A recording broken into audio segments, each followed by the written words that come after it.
Hello అండి, నమస్తే. నేను సూర్యకుమారిని. ఈరోజు పసుపు అండి, పసుపు చూపిస్తున్నాను. పసుపు హార్వెస్ట్ చేస్తున్నానండి. ఈ ఈ సంవత్సరం పసుపు నేను లేట్ చేసేసాను తీయడము, నాకు టైం దొరక్క. ఎంతో రాదేమో, పెద్ద ఎక్కువ రాదేమో, వచ్చింది కూడా. అంటే నేను నెల ముందే, ఇంకా నెల 15 రోజుల ముందే తీసేయాలండి. టైం లేక తీయడం అవ్వలేదు. మరలా అవే మొక్కలు వచ్చినాయి చాలా కుండీల్లోని. మొత్తం దుంపలు పాడైపోయి ఉంటాయి, పెద్ద ఎక్కువ వచ్చి ఉండవు అని అనుకున్నాను. కానీ మీకు చూపిస్తున్నానండి నేను హార్వెస్ట్ చేసింది. నా పసుపు నాకు ప్రతి సంవత్సరం వచ్చినట్టుగా వచ్చేసింది ఈ సంవత్సరం కూడా. అసలు ఈ సంవత్సరం నేను ఎక్కడ ఒక్కసారి కూడా మళ్ళీ ఎలాంటి లిక్విడ్ ఫెర్టిలైజర్స్ కానీ మరి ఇంకా ఎలాంటి ఎరువులు నేను ఇవ్వలేదు అసలు ఈ సంవత్సరము. లిక్విడ్ ఫెర్టిలైజర్స్ తప్పకుండా ఎప్పుడూ ఇస్తూ ఉండేదాన్ని. ఎగ్ ఆయిల్ ఇస్తుండేదాన్ని. ఈ సంవత్సరం అస్సలు ఎగ్ ఆయిల్ ఇవ్వలేదండి. అనుకున్నాను సరిగ్గా పంట రాకపోవచ్చు అనుకున్నాను, కానీ చాలా బాగా వచ్చిందండి. ఇప్పుడు నేను తీస్తున్నాను. అంటే ఈ ఎరువు అంటే మన ఈ పసుపు ఇలా హార్వెస్ట్ చేయగలుగుతానికి కారణం ఏంటంటే, దుంపలు పెట్టేటప్పుడే, మనం పసుపు కొమ్ములు పెట్టేటప్పుడే మట్టిని మనము గుల్లగా ఉండేటటువంటిది, మంచి పోషకాలతో ఉన్నటువంటి మట్టిని మనం తయారు చేసి పెడితే, ఇదిగోండి ఇలాగ సమృద్ధిగా మనకి మరి అట్టల కింద వస్తుంది. చాలా బాగా వచ్చింది నాకు. ఇప్పుడు ఆ కుండీ నేను తిరిగేసినప్పుడు ఎంత మట్టి ఉందో చూశారు కదా. చాలా మట్టికి, వర్షానికి మట్టి కింద కొట్టుకుపోయి అదే మట్టి ఉండడంతో ఇంకా అప్పుడు నేను తీసిన 2 కుండీలు కాకుండా ఇంకా ఉన్నాయండి. ఇంచుమించు 1 2 3 4 5 6 ఉన్నాయండి పాట్స్. ఇంకాని వాటన్నిటిని తీయాలి. నాకైతే హార్వెస్ట్ చేయడమే చాలా కష్టం అనిపిస్తుంది. మొక్కల్లో అంటే మట్టిలో మనం ఈ పసుపు కొమ్ములు పెట్టినప్పుడు నాకేం కష్టం అనిపించలేదు. ఇప్పుడు ఇది హార్వెస్ట్ చేయడమే నాకు కొంచెం కష్టంతో కూడిన పని. అంటే తిరగేసి పైన పక్కన ఎండలు మండిపోతున్నాయి. మరి ఇది తీయకపోతే పసుపు పాడైపోద్ది. ఇంకా ఓపిక చేసుకుని వచ్చానండి. మరి మనము పొలం పనిలో చేసే రైతుల మాదిరిగానే మనం చేస్తేనే మనకి పంట బాగా పండించగలుగుతాము. మంచి పంటని హార్వెస్ట్ చేయగలుగుతాము. ఇదిగోండి ఇప్పుడు నేను కుండీల్లోని, అసలు నేను ఎప్పుడూ అనుకోలేదు ఇలాగా కుండీలలోని పసుపును పండిస్తాను నా ఇంటికి సరిపడా అని. ఇప్పుడు నాకు ఇంచుమించుగా 5 years నుంచి నేను ఇంటిలోని పసుపు బయట కొనట్లేదు. ఇలా ఇంట్లో పండించుకున్నదే నేను తెస్తున్నాను. మీకు ఆ గ్రీనరీగా కనిపిస్తుంది చూసారా పాట్స్లోని, అవి ఆల్రెడీ మొక్కలు వచ్చేసినాయి అనమాట అండి. ఇది చూసారా, ఈ ఎర్త్వామ్స్ అండి, అవి మీకు చూపిస్తున్నాను. ఎర్త్వామ్స్ ఉండడం మంచిది, చాలా మంచిది మనకి. మనము అంటే నేను ఇందులోనండి మట్టి తక్కువ వేస్తాను, ఇసుక ఎక్కువ వేస్తాను, మాగిన పశువులేరు వేస్తాను, వేపపిండి వేస్తాను. ఇవన్నీ వేసి కలిపి ఒక వారం రోజులు అలా మట్టిని అలా ఉంచేసి అప్పుడు విత్తనాలు పెడతాను అనమాట. అలా పెట్టినటువంటి ఈ మొక్కలు నేను మరలా ఇంకా అసలు ఏమీ చూడలేదు. కనీసం మొక్కలకు నీళ్ళు పోయడానికి కూడా నేను రావట్లేదు. ఎందుకంటే నాకు డ్రిప్ సిస్టమ్ పెట్టడం వల్ల ఇంక నేను ఏమీ పెట్టట్లేదు. ఒక కుండీకి కొంచెం వాటర్ ఎక్కువ వెళ్ళినా, ఒక కుండీకి వాటర్ తక్కువ వచ్చినా ఇంకా నాకు టైం లేక చూడట్లేదు. చూసారు పాట్స్. నాకు ముఖ్యంగా అండి, మనము ఇలా టబ్స్లో పెట్టిన వాటికి ఎక్కువ దుంప బాగా వచ్చింది. మనకి పసుపు కొమ్ములు బాగా వచ్చినాయి కుండీ కంటే. అంటే ఇలా టబ్స్ విశాలంగా ఉన్న దాంట్లో పెట్టుకోండి మీరు. మీకు నేను ఒక టిప్ అనే చెప్పాలి. ఎందుకంటే నేను ఈ టబ్లోవి తిరిగేసినప్పుడు నాకు దీనిలో నుంచి, ఈ టబ్స్లో నుంచి ఎక్కువ నేను పసుపు కొమ్ములని తీయగలిగాను. కాబట్టి మీకు చెప్పేది ఏంటంటే, పసుపు కొమ్ములు పెట్టుకోవడము, మనము పసుపు కొమ్ములు నాటేటప్పుడు మాత్రం మనం విశాలంగా ఉండేటటువంటి కొంచెం ఇలా టబ్స్ అయితే పెట్టరు చక్కగానే. చాలా చక్కగా మంచిగా వచ్చింది పసుపు.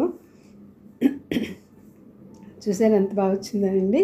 నేను అనుకుంటున్నాను ఇంకా కొంచెం ఎగ్ ఆయిల్ ఇచ్చుంటే ఇంకా కొంచెం లావుగా వచ్చి ఉండేవేమో. ఇప్పుడు కొంచెం నాకు లావు ఉన్నాయి, బాగానే ఉన్నాయి, కానీ ఇంకా వచ్చిందేమో అనిపిస్తుంది. అస్సలు ఎలాంటి ప్రికాషన్ ఏం తీసుకోలేదండి. మట్టి కలిపేసి విత్తనం పెట్టేసాను. అదిగో వాటర్ డ్రిప్ సిస్టమ్ మాత్రం దాంట్లో పెట్టేసాను అంతే. ఇంకా ఏమీ చూడలేదు. ఎంత చక్కగానే వచ్చింది పసుపు. పసుపు పెంచుకోవడం చాలా ఈజీ అండి. ఇసుక మాత్రము మనము ఇంచుమించుగా ఒక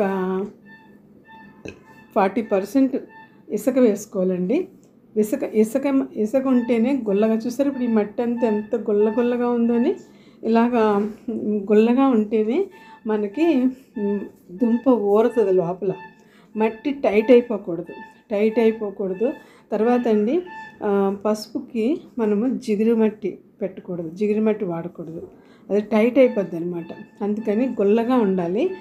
40% ఇసుకే వేస్తే మిగతా 60%లోని మనము 40% ఇసుక వేసిన తర్వాత ఉన్న 60%లోని మనం ఒక 30% మాగిన పశువులు వేసి, ఒక 10% మన ఇది వేప పిండి వేసి, మిగతా పర్సెంట్ మట్టి చాలా తక్కువ అని చూసారా, ఇసుక ఎక్కువ ఉంది.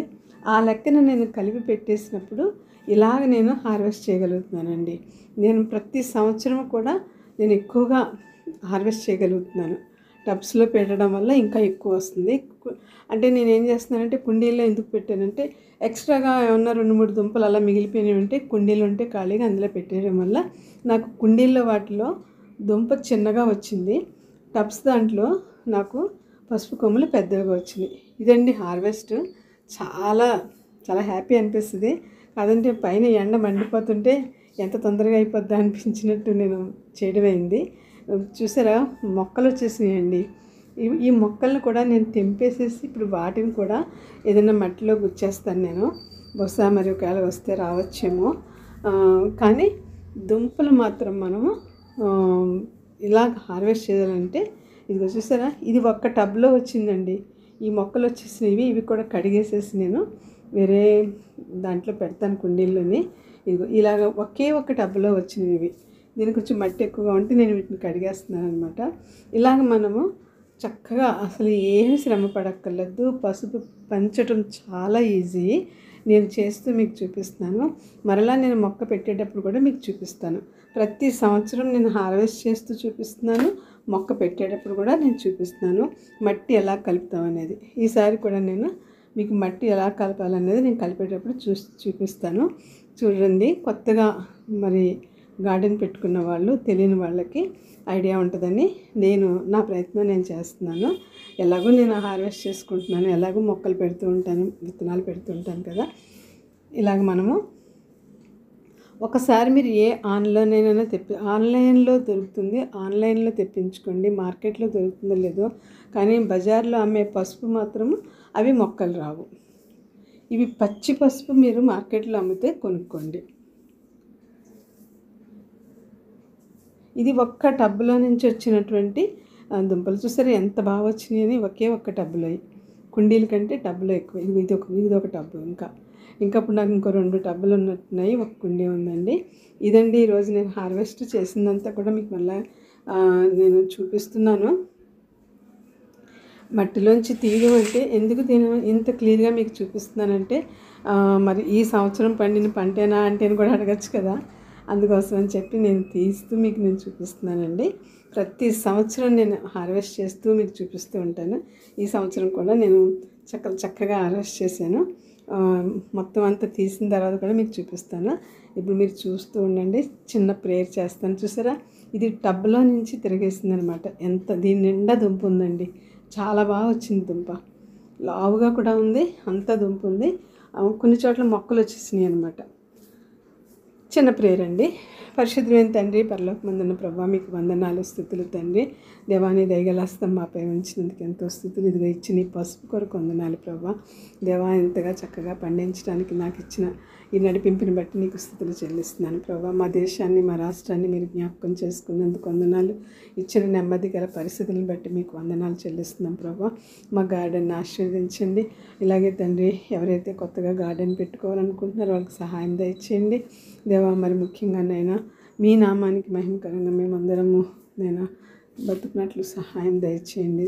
మరి మీ దయా కనికరం మా కుటుంబాలపై ఉంచమని, మా గవర్నమెంట్ని, మా రాష్ట్ర గవర్నమెంట్ని, దేశ గవర్నమెంట్ని కూడా మీ జ్ఞానం ఇచ్చి నడిపించమని, ఈ వీడియో చూస్తున్న ప్రతి ఒక్క వ్యూవర్స్ని, సబ్స్క్రైబర్స్ని ఆశీర్వదించమని, నైనా మీ దయా కనికరం మాపై ఉంచి, మా కుటుంబాలపై, మా బిడ్డలపై మీ హస్తం ఉంచమని నజరేయుడైన యేసు నామంలో స్తుతించి ప్రార్థించి బ్రతిమలాడి వేడుకుంటున్నాం తండ్రి. ఆమేన్. చూసారా, తీసి కొద్దీ వస్తుందండి, తీసి కొద్దీ వస్తుంది. ఈ కుండి ఎక్కువ చెమ్మ ఉంది, దీంట్లోని వాటర్ ఎక్కువ వెళ్తుంది. దానివల్ల ఎందుకంటే వెంటనే మొక్క కూడా రావడం జరిగింది. ఇది డ్రిప్ సిస్టమ్ పెట్టాను కదా, ఏదో కొంచెం ఏమన్నా 2 ట్యూబ్లు ఉండుంటాయి, అందుకనే ఈ కుండీ బాగా మాయిశ్చర్గా ఉంది. మట్టి కూడా కొంచెం టైట్గా అనిపిస్తుంది, గుల్లగా అనిపించట్లేదు. అయినా కానీ చాలా బాగా వచ్చిందండి. ఏదేమైనా ఇందులో మాత్రము బ్లాక్ సాయిల్ మాత్రం నేను కలపలేదండి, రెడ్ సాయిల్, ఇసుక, మనం శాండ్ కలుపుకోవాలి. తప్పనిసరిగా శాండ్ కలపాలి. శాండ్ కలపకుండా మాత్రము పసుపు కొమ్ములు పెరగడం అనేది నాకు జరగలేదు. నేను శాండ్ కలిపి 40% శాండ్ కలుపుతానండి. తర్వాత మాగిన పశువులరుగా వేస్తాను. ఇంక అంతకంటే ఇది మించిన ఎరువులు నేను ఏమీ వేయను. నేను తర్వాత వేపపిండి వేస్తాను, మట్టి. ఆ మట్టి కూడా బ్లాక్ సాయిల్ వేయను అనమాట. ఇదండి ఈరోజు వీడియో. మరి మొత్తం అంతా మీకు నేను చూపిస్తాను. తీసేసిన తర్వాత కుండీల్లో కడిగేసేసి బకెట్లో వేసి చూపిస్తాను. దీన్ని మళ్ళీ నేను పసుపు తయారు చేయడానికి తీసుకోవాల్సిన జాగ్రత్తలు ఎలా తీసుకోవాలో, పసుపు ఎలా తయారు చేయాలో నేను నెక్స్ట్ వీడియో పెడతాను నేను మళ్ళీ మీకు. ఇప్పుడు మాత్రం ఇది చూడండి, ఇదండి అయిపోయింది. మొత్తం అంతా తీయడం అయిపోయింది.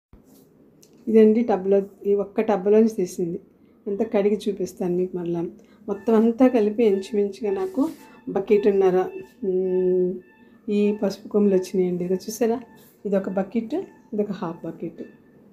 ఎంత బాగా వచ్చినాయంటే మనము మట్టి మంచిగా పెట్టాలి, ఇసుక తప్పనిసరిగా మంచిగా కలపాలండి.